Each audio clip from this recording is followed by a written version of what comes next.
Giants jockstrap. Get him out of here. How does that not indicate to you, like, hey, sometimes, like, these prospects are awesome? Donald, get back. They snatched that chain, boy. Get back. What's all going to do about it?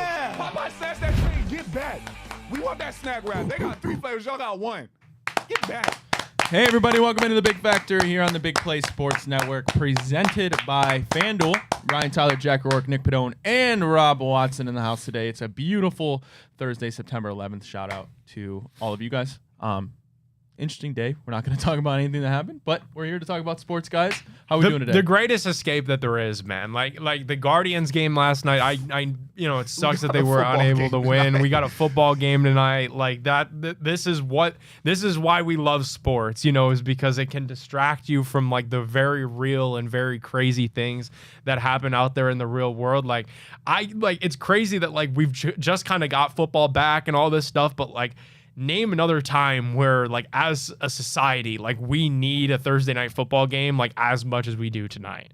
I remember, like, the obviously I wasn't alive for the Patriots year, or I was, like, 8 months when 9/11 happened, but yeah. I remember people talking about how special it was, the fact that 9/11 had just happened, and then the Patriots won the Super Bowl. It was kind of like a people coming together moment, but... Yeah, even like I remember, stuff. Like, well, I don't remember, similar. I don't remember, but you see the history of stuff, especially like today on 9/11 of like George W. Bush throwing out like the greatest first pitch in the history of first pitch, where he like goes out there in a bulletproof vest in the first MLB game back and delivers a strike like right down the pipe after 9/11. Like, so this is, why we cover sports, is because it truly is an outlet for so many people to just get a distraction even for a little bit from real world stressors and things that are going on that are actually serious. Well, vibe check. How's everybody doing today? But I think like as good as we can be, like, considering the factors, Yeah, I think at the end of the day, like, you have to zoom out from the world lens, and I think for the people in the room at least, like, we're talking about sports with our friends, having a good day. Some of us are golfing later, things will be okay. Well, how about football being back today, ladies and gentlemen? I don't know why I said ladies. There's no ladies here, but yeah, hey, maybe there's one listening. Plus 2,000. We got any ladies watching? I'm so glad it's back. It's been a long, brutal 2 days without it. But Browns got a game to prepare for, and that's one. Heading into M&T Bank Stadium against the Baltimore Ravens. FanDuel line it's stayed a little bit steady for now, at least 11.5, obviously in favor of the Baltimore Ravens. Wowzers. There's so much emotion going in this game. The fact that it's Browns-Ravens, the fact that it's Joe Flacco making his first return to play in M&T Bank Stadium, not as a member of the Baltimore Ravens. Add on to the fact that the Baltimore Ravens are celebrating their Ravens Forevermore campaign, which is a 30th anniversary of their franchise. Obviously, I don't need to go into all that. The history, we all know it. We none of us lived it, actually, but we all know about it. People calling it Bush League, I'm not as offended by it like some people are. They had it scheduled months before the schedule came out, I think. Could they have changed it? I guess, but that seems a little extra unnecessary. But people and fans, it's easy to talk about the Baltimore Ravens rivalry. It doesn't ring the same for those players in the locker room for Browns. So that's the piece of this, right? Is that like for Browns fans, and like again, nobody in this room lived through it. If you want a recollection of what those times were like, go download that Big Play Sports Network app, completely free in the iOS store, completely free in the Roku store. Reflog got into it with Jack Settleman, who was our guest this week, just kind of on what that move to Baltimore felt like for Clevelanders. And we all know the history, right? That like that was horrible. Like the Browns were a storied championship winning franchise, perennial contending AFC every single season. Like Bernie, Hanford, the boys, like they were getting the job done on the field. And what is so disrespectful about this, in my view, is that the post-expansion era, the 1999 Cleveland Browns are a shell of what this great historic organization is. Like our great historic organization that we had built up here on the shores of Lake Erie at the old municipal stadium, that's all in Baltimore now. And they were able to let us keep the team, and keep the name, keep the colors, all that stuff. But this expansion era Browns have not had any success. They've had a couple of playoff wins, and that's really it. So the fact that the Ravens have won 2 Super Bowls, the fact that the Ravens are this storied franchise, and we're still sitting here in the midst of what looks like another rebuild, and they're going to just dance all over our grave, really, is what makes this that disrespectful. And I thought that it was fascinating that Kevin Stefanski, who's 0-1 right now with the Browns, he has never in his Cleveland head coaching career started 0-2. You should be looking for any and every type of motivation that you can find as a head coach in order to rally the troops after you really did everything right, but a couple costly drops and a couple missed kicks cost you in week 1. You should be looking for whatever type of motivation you can find. And he was pretty dismissive of the history going into this matchup. He said, our players know the history of our franchise. Our focus really is on this week and this opponent. You guys make anything of that? Because I think the Browns players probably know a little bit about the history, but I don't know that each and every one of those 53 individuals necessarily care about how much Browns fans hate Baltimore. I don't know if any of them really care. Yeah, they don't. That's the disconnect. Like the beef is really for the people that lived it, and quite frankly, like pretty much none of the players on the team lived it. It's a divisional rivalry for them, and it's really no more than that. I would assume like some of them could get a little more up for the game, but they really didn't feel that. I didn't feel that. All of us sitting here didn't really feel it. But yeah, sure, it's a little disrespectful that they would plan to do it on that day. Now, maybe it wasn't intentional. Maybe it was. Who knows? But if I were them, I would try my best to use it as something else to get up a little extra for the game. You're going to need everything you could get in a game where you're a minus almost 12-point dog, so you're going to try to get up as much as you can. But I don't think they're using it as too much of a motivator per se. If I had to think, like, I don't think Myles Garrett and Denzel Ward truthfully care. Well, and Denzel, maybe he might be like the only person who on the team I know of that would be old enough and lived in the area to have known, but was still like probably really he was young. probably he's in diapers at that time. And even some of the older guys on the roster, like like Joel Bitonio, like probably he's 33, so even then, like, you were 10 years old maybe at the time that happened, so like you're not really conscious enough to understand. I don't even think he's from Cleveland. Yeah, no, he's not from Cleveland. So you're not even conscious enough to fully understand the history, even if you're just grew up a football fan. Like at 10 years old, like this was a long time ago, and that's why I think Stefanski should be using this as motivation, because it was such a long time ago. This is a new expansion Browns that have not had any success at all. They've got an opportunity. That's what they do have. Kevin Stefanski, Andrew Berry have an opportunity as a head coach and as a GM to get back to those winning ways of Sam Rutigliano and some of the great Browns coaches that have, Paul Brown, have come through. Like, it's a storied organization that has had no success in the last 30 years. And I think to not try to use this as motivation is just missing the point a little bit. I think you hit the nail on the head, Nick. It's just so crazy that you hear Michael Jordan talk about the ways he would find motivation. Like, he'd make things up about the players that were guarding him just to keep his head in the game. Bill Belichick, he talked all the time about his players not giving other teams bulletin board material, but Bill had the bulletin board filled up in his own locker room. Why the hell is Kevin Stefanski above motivation? Like, I don't understand why that is his case. Like, I understand for him as a coach, he's more of like stoicism. Like, he keeps things level-headed at all times. He's not going to go on a roller coaster. Like, the team can be cool because he's cool. That's kind of his moniker. He's more of a lead by example guy, even as a coach. But like, at a certain point, don't you got to get these guys pissed off and riled up? Like, you guys all said it, like 11.5-point dogs. You should be clawing at anything to try and make it feel like even more of a rivalry and more of a like, hey, these guys have had it above us for so long. Like, let's fucking throw one at them. Like, you got to do something. Like, give him a little Dan Campbell once. And Jack, to that point, like, okay, like, I truly do, that these players don't remember, understand the move, everything that went into it, the fact that it all really stemmed from the stadium stuff. Like, there's so many layers that went into Art Modell moving the team. I'm not expecting these guys to know, care, or understand any of that, right? What I do know, though, is you hear any Browns player talk, and they talk about Browns fans and this Browns fan base in the highest regard. So if you actually care about your fans and you actually want to see the fans happy, the reason why you guys are all in the National Football League, then this game should mean a little something extra. This game should be one that you're able to get up for. And I'm not accusing anybody of not getting up for anything, but I just thought it was a little wild for Kevin to sit there to the media. And by the way, that same media that had to cover the move to Baltimore and all lost their jobs there for a couple years. Yeah. They had to cover other sports. Mary Kay Cabot, Tony Grossi, they were all in their positions when the Browns moved to Baltimore. They've been covering the team that long. So for the current head coach, 30 years removed, to just act like this isn't a big deal is kind of missing the mark a little bit. And I get that college is professional, and I get this might be a bad is not professional, and I get this might be a bad example because Notre Dame lost their game to Miami, but Notre Dame and Miami have a rivalry from 30 years ago. They haven't really played in the last 10, 15 years.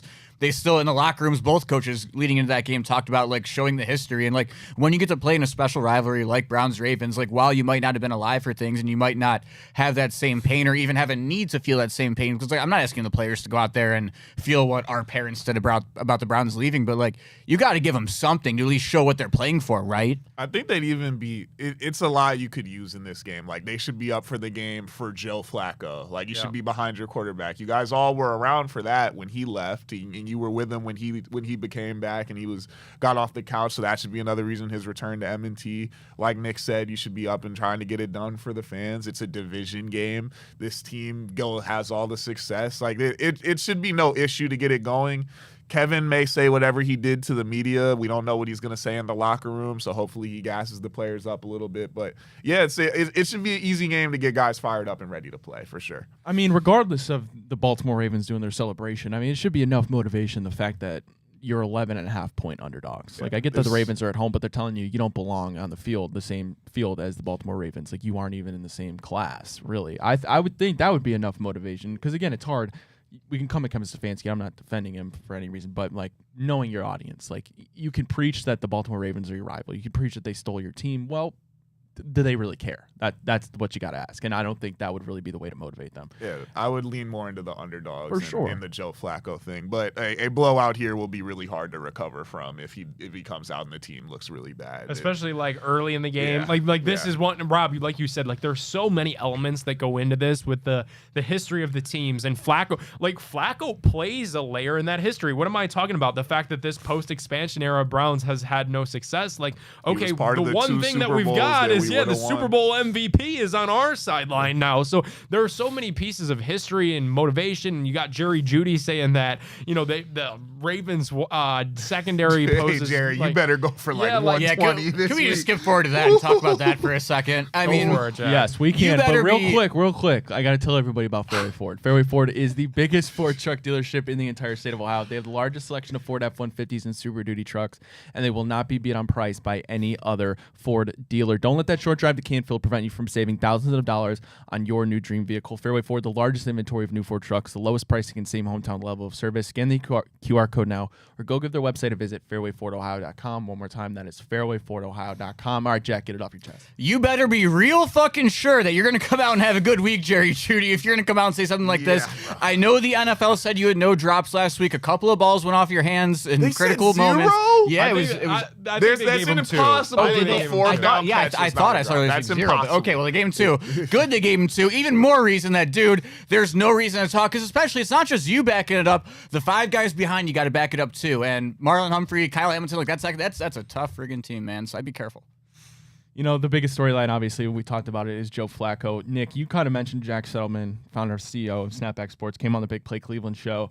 It wasn't too long ago that Joe Flacco was on the Baltimore Ravens. I know it seems like it was a while ago, but it wasn't that long before when he was there with Lamar Jackson. But he said one of the bigger storylines that isn't being discussed is about that. He said, quote, "I think the story that should be covered more is there was a very weird Lamar-Joe relationship. It didn't get to the extent where he was like, I don't want to help this guy, where we've seen other pros do that, but Joe wanted his job. He's a competitive guy." Joe is 0-1 versus Lamar in his career. He played him when he played for the Jets. I believe that was in New York. So he's never played in Baltimore, as I mentioned before. Sounds like BTA. What are our expectations for Joe Flacco? Very quick shout out to Adam Gase for making Joe Flacco throw the ball 59 times in that game. I was gonna say that sounds like it was like a 40 to 7. I think it was 29-6. 29-6 Yeah, final. it was BTA. Touchdown, interception, a hair over 300 yards on 60 passing attempts. Joe I believe. Flacco game for sure. What are your expectations, Nick? My expectations are that's why I wanted Joe Flacco to start the season, right? Because I told you guys this summer that the thing about Flacco is he's gonna be the same exact quarterback, regardless of what's going on around them. Like the fact that the Browns lost week 1 in kind of such a head-scratching fashion with the drops that turned into interceptions and the missed kicks, and like you could fold up. You know, some quarterbacks would say, okay, my guys didn't make plays for me. Like, what's that all about? Like, and then be a little conservative going into the next week. I don't think that's in Flacco's DNA. Like, I'm kind of expecting the same Joe Flacco that we're going to get in this game that we got week 1, that we're going to get in week 3 against the Packers. Like, I think this guy is kind of just one of those unflappable characters. And I know he downplayed his whole like return to Baltimore, and that, you know, when he got those questions, he didn't really even want to entertain them. But as a competitor, you mentioned Jeudy, like he kind of said that too. Like Jeudy torched the Denver Broncos when he went back there last year. 235 yards receiving and a touchdown. Like if Flacco could put up those kind of numbers passing, it could at least keep the Browns competitive in this game. If Flacco has to torch the Ravens for us to win today, I think we are in a world of trouble. If we run the ball for whatever it was, I think it was like 40-something yards last week, we have no chance. If you like 45 pass attempts, that's a lot. We need more balance. We've never, like, if we get into a shootout with the Ravens, it's looking real bad for us, guys, I fear. I think he'll be ready to play well. When you call on him, he's going to sling the ball. I think he's going to want to push the ball more downfield, but we'll also do a couple Joe Flacco throws. Last game, there weren't any Joe Flacco throws. The interceptions came on good passes and what I thought were good decisions. So if he's looking to press a little bit, you know, factor that in. That could be a couple, but no threat in a run game versus Baltimore. That's the thing. Buffalo had a threat in the run game. There's a threat even when you're passing the ball of Josh Allen to run. We don't have that, so I'm looking for the secondary to probably play better for Buffalo, less to think about, a lot less going on. So definitely concerned, not expecting him to carry us to a win. I think he's going to play like Joe Flacco, like Nick said. But if you're going to have to ask him to do a bit more, we're going to see the wheels probably fall off this thing, though. I appreciate the Browns' optimism. There's a lot of people out there picking the Browns to win or make it a close game. I just don't see this even being a close game. What's your fear, Ryan? What's your okay? So what are your fearful scenario? What are the positive takeaways that we took from week 1? It's the fact that, okay, your defense looked good. Yep. You got a nice pass rush, and you had rookies contribute. That's all positive stuff. Okay, but you got to remember, you're playing the Cincinnati Bengals, not the Baltimore Ravens. What's the difference? Well, you can get to Lamar Jackson. You can send pressure. Odds are you're still not tackling the guy. There's that element of Lamar Jackson. Chase Brown looked really good on the first drive. You pretty much neutralized him. That's not Derrick Henry. It's not Derrick Henry. Not Derrick Henry. This will be the Carson Schlesinger welcome to the NFL moment. It's the improvisation. It's the magic of Lamar. And while we're kind of down on the Ravens defense after week 1, well, it was the Buffalo Bills. It's the MVP. The Ravens averaged 30 points last season. They just scored 40 in the season opener.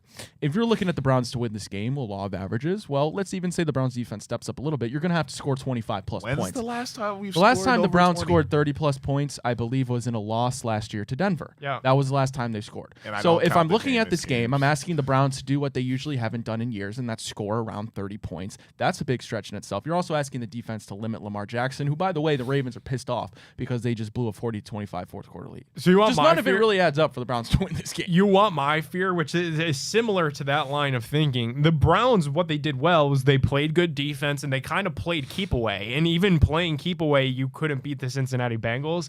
My fear going into this game is that Harbaugh is going to be looking to give Stefanski a dose of that same medicine. I think with the rushing tandem that they have of Lamar Jackson and Derrick Henry, you can virtually keep Flacco and Jeudy off the field and just move the sticks just enough. Like, I don't think Baltimore has to be as explosive as they looked in that week 1, the way they started week 1 against Buffalo. Like, I think if you just run Derrick Henry, you run Lamar Jackson, that has habitually been the pitfall of this Jim Schwartz defense, is that while they can get to the quarterback, yes, they could get in the backfield, yes, wrapping up and actually bring guys to the ground for whether it be sacks or tackles for loss, it just doesn't work. The way that, you know, the pocket collapses, it always seems to be in like a roundabout way, and then there's room to run straight up the middle or room to run on the outside hash. Like, that's my concern, is that the Ravens can do to the Browns what the Browns were trying to do to Cincy last week. And I think it's very dangerous for everyone to just assume that because Baltimore hung up 40 points on Buffalo, that Buffalo just has like a bad defense. You go look at that team and look at some of the names on that defense. It's a lot of great players. Lamar Jackson's just really good. Derrick Henry's just really good. Zay Flowers on a scramble drill, no one's guarding that guy. And it could go a couple ways. I think the worst thing for everyone Sunday will be if they get blown out. But I also think there's a chance where they do what they normally do in scenarios where we count them all the way out and they play halfway decent. But we're looking at the same thing where we lose a game where we could have been in it and could have won to field goal kicking or drop passes and other mistakes that we saw in week 1. But I don't really think it's a game we have much of a chance to win at all, especially in M&T Bank.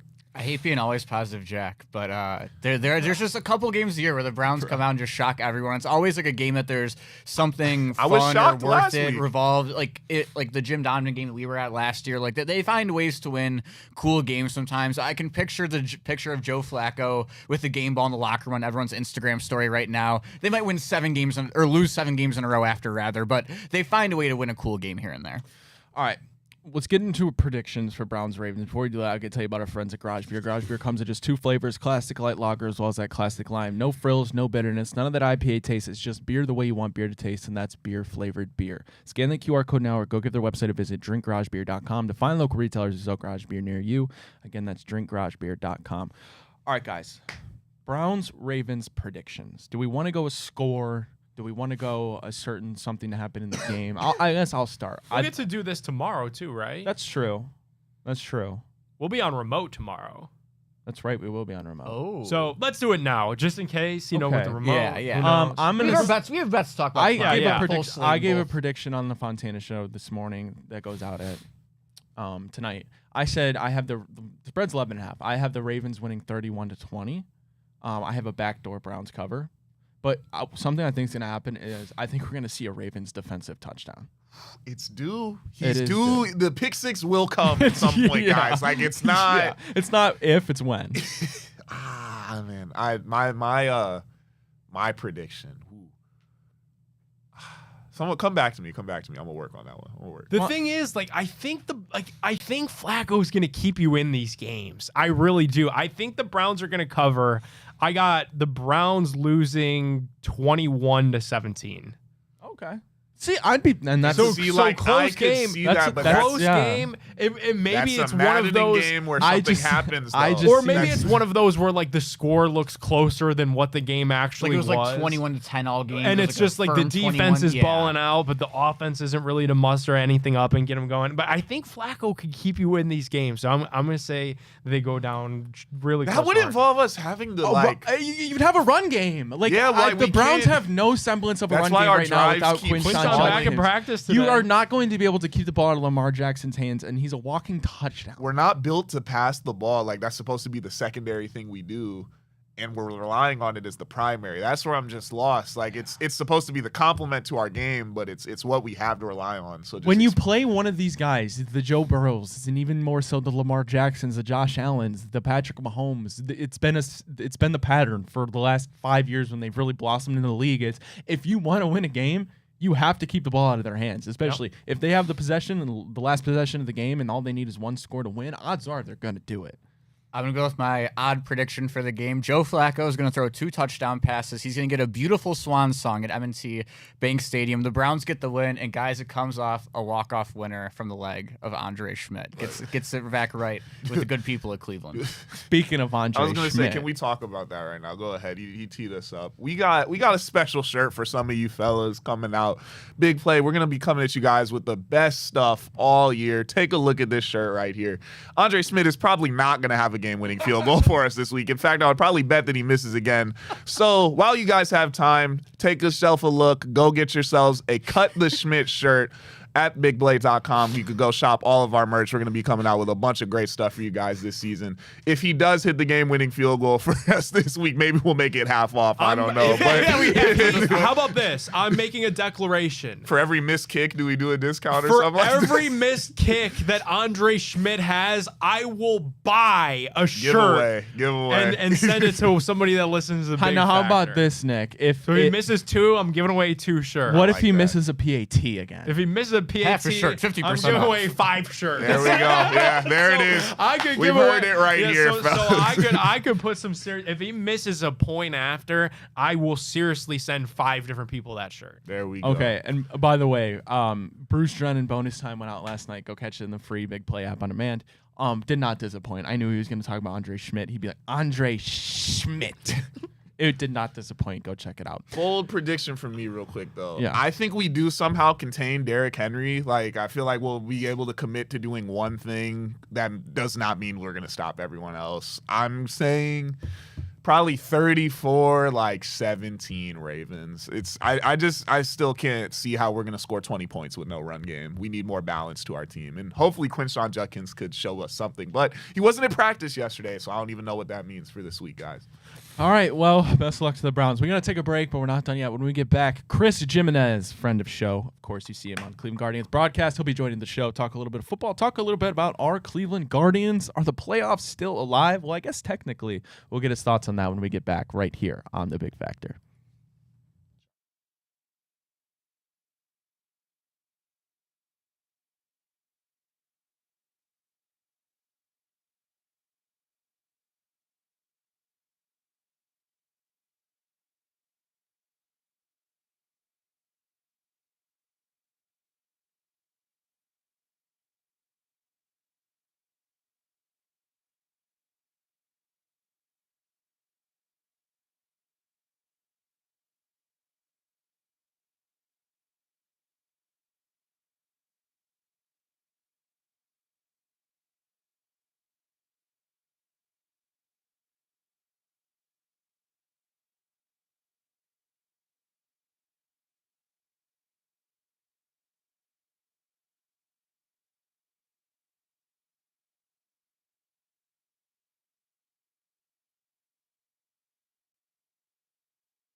Hey, everybody. Welcome back into the Big Factor here on the Big Play Sports Network, presented by FanDuel. Ryan Tyler, Jack Rourke, Nick Padone, Rob Watson take the time out, but joining us now, of course, his friend of show, Chris Jimenez. Chris, how are you? You've been on the show before. I think you're our now most reoccurring guest ever on the Big Factor. Oh, that's Gotta be. That's sweet, man. I appreciate You that. might have already been before your disappearance. So the one time was the only time. We burned through. Yes, Chris. Chris, now everybody knows you on the Cleveland Guardians broadcast, but what some people might not know is, and we just talked about football for a while, you are a Las Vegas Raiders fan. Right. Congratulations on your Week 1 victory. This is a big Hey, one. Say what you will, but marching into play the Patriots in their home turf, I know it's not the Bill Belichick days, but it's still the Patriots. Congratulations on your win. How are you feeling about this Raiders season? Honestly, I think this is probably the most optimistic that I have personally been in a long time. It's nice to have an adult in the room. With Pete Carroll, it seems like he's kind of changed the culture there a little bit. And, dude, they got playmakers, man. Like, I'm not saying Geno Smith is the greatest quarterback on the planet, because we all know that's not the truth. But Ashton Genty's a unit. Brock Bowers, a unit. And don't sleep on Jacoby Myers either. Like, they got playmakers there. Now they just need to kind of put it all together.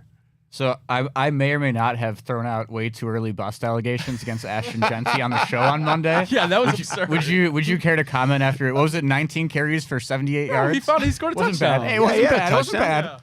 I mean, hey, listen, it's his first game in the NFL. I'm willing to give him, like, the dude's going to be a beast. I mean, he was a beast at Boise State. And again, I get it, dude. Like, Boise State, they're in my conference, right? They're in the Mountain West for at least for the next year before they jet to the Pac-10 or Pac-12, whatever it is. It could be Pac-14 by then. But I'll tell you this. I think the guy's like a bowling ball, man. And Pete Carroll loves to run the football. He does.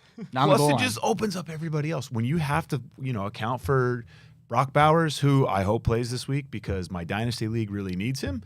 But I think there's room there for significant improvement. And, it's the first game of the year, man. You got to get the kinks out somehow. What are your Give the dude thoughts a break, on, bro? You've been following the Browns enough. What are your Absolutely. thoughts on what went down in Cleveland? You tried to give me some positivity before that I one. did. Like a hey, maybe this year's gonna be different. They're not gonna do anything really stupid and lose the game. Turns out they did. Well, yeah, but it's like they didn't really do anything stupid. They can't make a kick, man. And that sucks. Like, dude, I don't want to be that guy out there. Like, all eyes are on you. What's gonna happen. It seems like before it even happens. It's unfortunate. If they could figure out the kicking game, they're not as bad as everybody wants to make them out to be. And honestly, again, you talk about having an adult in the room. Am I going to say Joe Flacco's going to take them to the Super Bowl? Like, I'm not going to publicly admit that, but I would love to see it happen. It would be awesome. But, I mean, we all know, man, this town is like they're yearning for a good Browns season.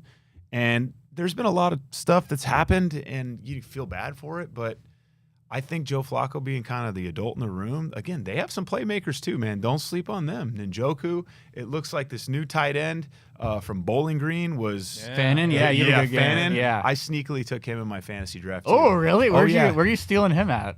It's my Dynasty League. So, Dynasty Leagues are the way to go. I've never played a Dynasty League. Oh, I'm glad you never said done that, it. Chris. I've been in a redraft league for the last 10 years with my buddies, and it's great. But I've always wanted to do Dynasty because Jack, so they do the 3 round. Was it 3 rounds for your rookie draft? yeah, absolutely, yeah. Yeah, and so it's way different. It's Obviously, way you get different. Your keepers. So you can't really be thinking like, oh, this guy had a bad couple of weeks. I'm going to cut him. Like it's more. No, this is right. way more Yeah. permanent. Right, way more permanent. And you're looking like You're like I a don't real, think you're a I'm real gonna like GM. that. Commitment. I need to tinker with the lineup. You're a real because GM in you're a Dynasty. real GM, Yeah. and it's honestly kind of fun.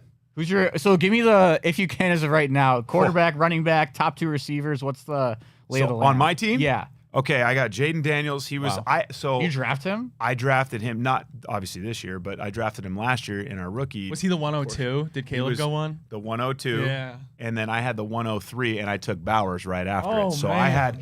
I made You've a better I record made of some picking Andrew legit Luck. trades. He's cracked. Bro, I'm telling you, like, I should be a GM of a team. Like, I'd be pulling crazy trades. Trust me. I'm not afraid to trade draft picks away or You're trade hitting for on draft quarterbacks picks. at a higher rate than the Cleveland Browns have since our return in 1999.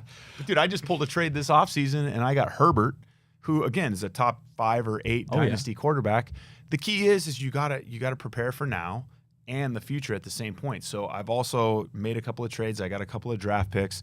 First round draft picks are obviously big. I have my own draft pick this coming season, or this coming up draft, which will be in whatever next year of 26. But I mean, I feel like my quarterback room is legit. I hung on to Sam Darnold, even though he was the backup in San Francisco when I took over the team that I took over. I got Baker. I got Purdy. I made a trade 2 years ago for Purdy when he kind of burst onto the scene. Like, I'm a big fan of Ricky Pearsall. Like, I think that dude's kind of a stud in that offense in particular. So I drafted him. I just try to go after the guys. Like, I took Bucky Irving 2 years ago. Like, guys that are like on the peripheral that like you got to do a little Timothy homework, man. Chalamet, Chris Jimenez, and who was the third one? I forget who our third one was. All All right. We have had like a powering. All right, what do you think that their odds are of going up to Baltimore this week and getting the job done? We were kind of talking about all the history that's going into this game and the fact that part of that history is Joe Flacco, and now he's going back up to Baltimore. But even with all that baked in, it still kind of feels like a little uphill sledding. I'll be honest. I feel like it will be a little uphill sledding just from the simple fact that they should have beat. That was one of the most epic games ever on Sunday Night Football last week. Yep. And I just got into town. I got to the hotel, and I was like, I am locked in for this game. Like, this is going to be a great game. And it turned out it lived up to it. So 100%. I feel like coming off of that loss, there's maybe a little extra juice in it for the Ravens' sake. It's their home opener. You know how that goes. But if there's one dude that knows that team in and out and knows the coaching staff in and out better than anybody, I mean, you just said it's Joe Flacco. So, like, I feel like they have as good of a chance of any. Would I have given the Raiders last year, week 2, a chance to go to Baltimore and win? Absolutely not. I would have bet the house that they would have gotten absolutely annihilated. So I've learned my lesson from that. I won't say that they can't win for sure. So flip into a team who might have better odds. Speaking of uphill sledding. Yeah, a little bit of uphill sledding coming up for your Cleveland Guardians, still trying to make that playoff push. Chris, just the most basic question we can ask you right now. Do you think it's going to happen? Is there a way this team can find a way to get into the playoffs? There absolutely is a way. Yeah. Again, maybe a little bit of an uphill, climb, I guess you could say at this point. Help. But they need a little help. But we're still at that point of the season where we got 18 games left. They have the most home games of any team left in Major League Baseball. That's a good thing. And everybody you need to play is kind of right in front of you. I mean, Seattle, you can't take care of that anymore. You lost the season series. That was a big one when they ended up losing that last game here against them. But they have the tiebreaker against Kansas City. I have a feeling that's going to come in big. They play the Texas Rangers, which I'm telling you, the season is going to come down. Somehow, some way, it's going to come down to those last 3 games. If they can sweep them, I hope it doesn't come to the fact that they have to sweep them, but if it does work out that way, my guess is they line their pitching up for that specific reason. And the reason that they're going to make the playoffs is their pitching. I mean, we've kind of talked about this. You and I have joked about this a lot. Statistically, they have the worst offense in Major League Baseball this year. It's called a spade a spade. It is what it is, right? But that doesn't mean that, they still can't find a way to get it done. They have the players to get it done.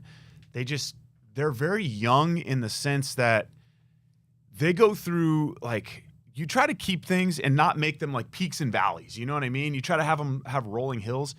This year in particular, I have seen, and I think everybody has, more peaks and valleys out of some of these young guys. Yeah. But those are all good learning experiences.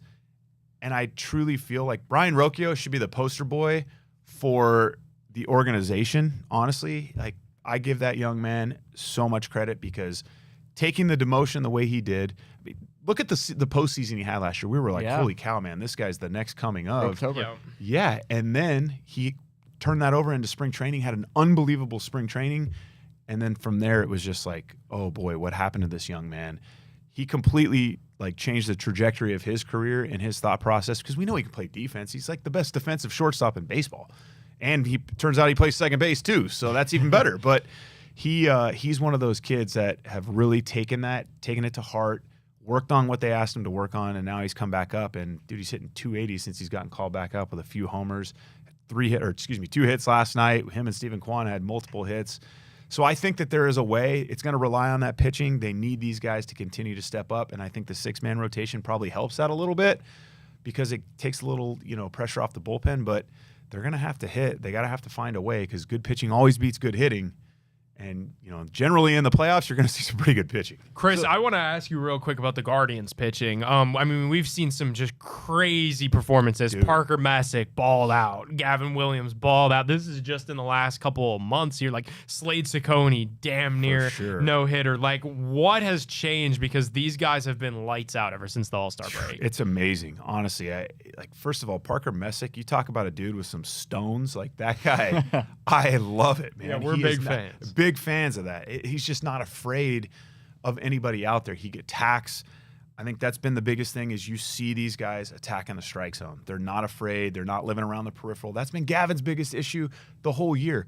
Everybody knows his stuff plays at the top part of the strike zone, but you have to throw strikes in the strike zone before your stuff can actually play at the top part or above, right? And I think he's started to turn that next corner too. Parker Messick, like I said, he's just a bulldog. He's a lot like Logan Allen, but he has better stuff, I think, than Logan Allen. Logan Allen doesn't get enough credit as a former catcher. That guy, I love him to death, man, because, he's a competitor. Look at what he did yesterday.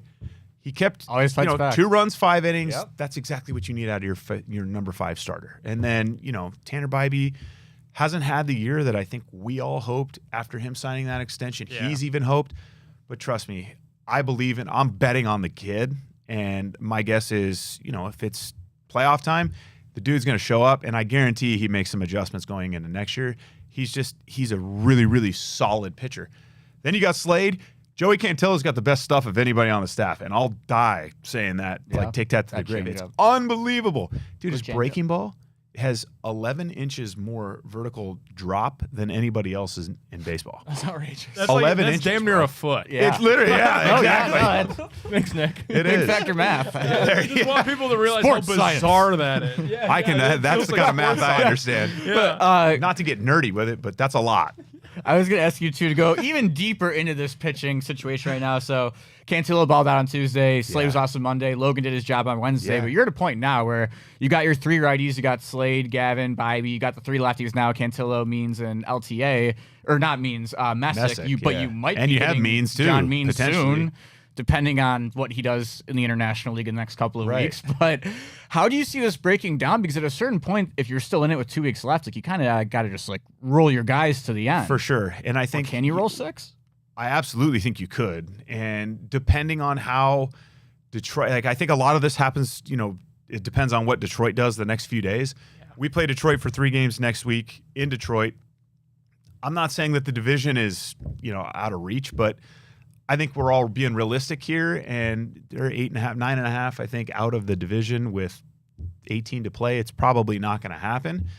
So there's a chance that if Detroit finds a way to maybe clinch or is going to clinch that series, that they may do us a favor, they may not. They may stick it to us and say, hey, we're going to make you work for it. But my guess is the reason they started the 6-man rotation was to give these guys an extra day so that you can push them right now in the time that you need them to, right? And then it takes a little bit off that bullpen because, dude, losing freaking Voldemort, the guy that I won't name, like, I only say that because it was Harry Potter night last night. at the ballpark. What a And time. we What do threw you think? that out there. Did you see the wig that the in-game host was rocking? I know. What I'm glad they didn't make me wear that. I was Let's gonna put it say, that if way. that was me, I'm saying Oh, not man. doing that. I had the glasses. I had a cape on. I felt like a Sith Lord for a little while because like the whole thing was Darth it was Vader. great. The But wand always a good accessory too. Yeah. yeah, we had the wand. I was trying to get it to. It made noise, the one that they gave us, but it wasn't like loud enough to go on the mic. And I was like, man, this stinks. I wanted to like. So you're just standing there with the yeah, I'm you're just like, standing there look with at this me. thing pushing the button and nothing's happening. Chris, baseball, it's such a long season, 162 games. And, some people that maybe haven't played the game like at a higher level, they don't understand the gruel of it, For all, sure. of how many months it takes even before the season starts. And looking at this season for the Guardians, and just from an outside point of view, I got to imagine in the clubhouse, man, it feels like this has been 3 seasons with everything that's happened to them between you've been written out of the playoffs For countless sure. times. You brought everybody back in, the fans I'm talking about. You go through the stuff with Luis Ortiz, Emmanuel Clase. Just what does it say about this ball club because they're so young, because of the offensive woes, how they've been able to Yeah. basically climb every hurdle, and now we're at the point where maybe 1 or 2 more hurdles to climb until the end of the season to get to the postseason. What does that say about the team, and what does it say about Stephen Vogt? Dude, you brought up a fantastic point because honestly, and I'm not just saying this because it's our team and I work for them and we're all obviously rooting for them. If you look at a team that is battle tested or is probably the most battle tested, nothing against the Yankees, they haven't had anything to deal with. Like, okay, you lost Aaron Judge for 2 weeks. Great. You have Aaron Judge. He's the MVP. Yeah. You know what I mean? We have an MVP of our own right who missed 2 or 3 games and then was like, absolutely, I'm not missing any more games. I'm playing. I don't care if I have a broken hand or whatever the case may be.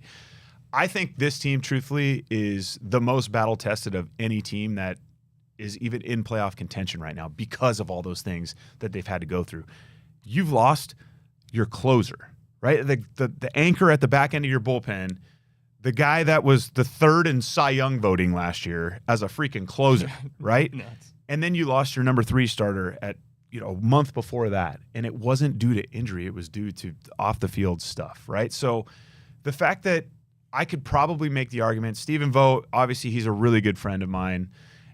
I could make the argument he won the American League Manager of the Year last year, and I think he's done more this year with less to do it with. Obviously, the bullpen we had last year was nails. I mean, we had 3 guys with a 1. Yeah. Or 4 guys with a 1. That never, ever happens. And the fact that we're even still in contention with all the crap, 10-game losing streak, we've lost 9 out of 10 once, and that didn't even include the 10-game losing streak. I forgot we lost 10 games in a row. My God. For whatever reason, we've won 5 games in a row, 3 separate times this year. We can't get to 6, so we need to try to make that happen. Not that that's a magic number or anything, but yeah, I feel like Vody. Yeah, there you go. I just saw that. That was good. But I feel like Vody honestly deserves a ton of credit, and he's not going to get it, and I don't think he really wants it, but to keep this group pulling on the same rope in the same direction with all the stuff that, like, just the crap that has happened, I got to give those guys a lot of credit, because I think a lesser team, truthfully, would have folded a long time ago. All right, I got a question for you, Chris. This guy will never even hear this question, probably. I don't know if there's ever been a question asked about him on Cleveland Sports Radio at any point in time, but I think Eric Zabrowski is awesome, and not a lot of people know his name in Cleveland. Can you talk a little bit about Eric Zabrowski, the Albertian Wonder? Albertian Wonder. We'll go with that. We just did a little thing on Eric 2 days ago. 2 times Tommy John survivor, right? He's had 2 separate Tommy Johns. Almost quit if it wasn't for his wife, who kind of talked some sense into him and was like, you have to see this through. You know, he's had such an interesting trip to the big leagues, like a road or path to the big leagues, to now to the point where he made his debut last year, about this time last year, like I think it was September 4th was the exact date. And he's really been kind of nails ever since. He has been, or has turned himself into, that matchup lefty that Tim Herron occupied last year. But Herron last year was able to get righties out as well. So was, Zabrowski, but he's really like garnered the trust of Stephen Vogt, and he's kind of had to fill that role, because the one thing that, it would be crazy to not expect would be a little regression from some of those guys. Even Clase, when, he was going through it at the beginning of the year.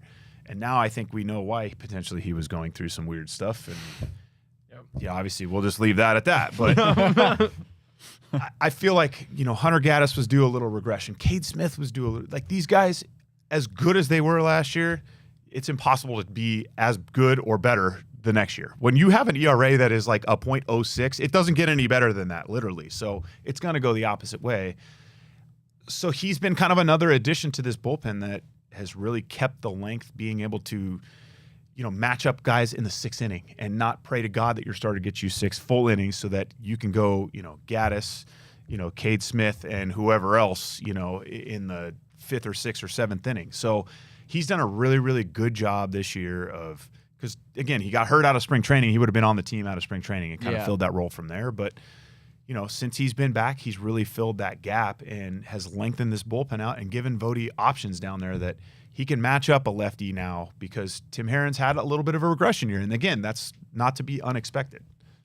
Chris, football season is upon us, and we've had the opportunity to partner with FanDuel. Yes, big game tonight. Yeah. We're going to get your thoughts, as well as your thoughts on what we cooked up, a little FanDuel parlay. Nick, why don't you tell us about FanDuel real quick? All right, here we go. FanDuel is getting you guys ready for this NFL season with an offer you don't want to miss. New customers can bet just $5 and get $300 in bonus bets if you win. That's right. Pick a bet $5. If it wins, you'll unlock $300 in bonus bets to use all across the FanDuel app. You can build parlays, bet player props, ride live lines, whatever your style, FanDuel has you covered. The NFL season, it's here. The only question is, are you ready to play? Visit FanDuel.com/bigplay to download that FanDuel app today and get started. You got to be 21 plus and present here in Ohio. First online real money wager only. $5 first deposit is required. The bonus is issued as non-withdrawable bonus bets, which expire 7 days after receipt. Restrictions to apply. See terms at sportsbook.fanduel.com. Gambling problem, call 1-800-GAMBLER. Chris, Jack. This is where we let Jack get in his absolute bag. Jack, why don't you take it away, our Thursday night FanDuel parlay of the day? Who wants to run the ball? Come on, let's go. Plus 371 on the FanDuel Sportsbook app. Josh Jacobs, anytime touchdown. Josh Jacobs over 50 yards. Jordan Love, sharp play of the day. Ryan, over 6.5 rushing yards as well. We're running the football all night long. Packers, minus 3.5 at home against the Commanders. They're getting it done. Week 2, plus 371 FanDuel Sportsbook app. Thursday night football. Well, clearly we're on the Packers today. Chris, Commanders are visiting Lambeau Field to take on the Green Bay Packers. Who you got? Oh man, I mean, if I can't see anything but the Packers right now, I feel like he's gonna climb over the desk and tackle me after Go that. Pack, go. Go Oh, Pack. man. It's not good for my fantasy team, but that's all right. We'll wear one for you. I like it. Chris, we appreciate you Yeah, coming nice. on the program as always. Huge shout out to our Cleveland Guardians. Thank you. Chris on the broadcast does a tremendous job as always. I'm Ryan Tyler. He's Jack O'Rourke. He's Nick Padone. We'll be back tomorrow. Same people, same time. Until then, everyone have a wonderful rest of your Thursday. Enjoy the football, and we'll be back tomorrow. Peace out.